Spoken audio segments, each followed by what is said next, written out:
Morning sir. Good morning সকল students. আজকের class আরম্ভ করি স্টুডেন্টস। ঠিক আছে স্যার।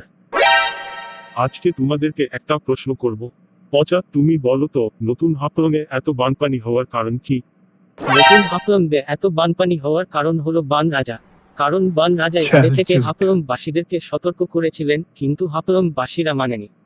তারপরে বান রাজাই মনে মনে চিন্তা করতে লাগলো, কিছু একটা করতে লাগবো। তখন বান রাজাই একটা বিশাল বৃষ্টির অস্ত্র পাঠিয়ে দিল। তারপরে নতুন হাফলংয়ে প্রচুর বৃষ্টি আরম্ভ হলো।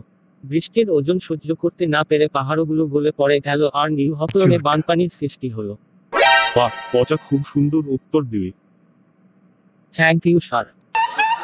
ঠিক আছে স্টুডেন্টস, আজকের ক্লাস এখানেই শেষ করছি। এই যে তোমাদেরকে বলছি, ভিডিওটাকে লাইক করো, শেয়ার করো, আর নতুন নতুন মজাদার ভিডিও পেতে চ্যানেলটাকে সাবস্ক্রাইবও করো।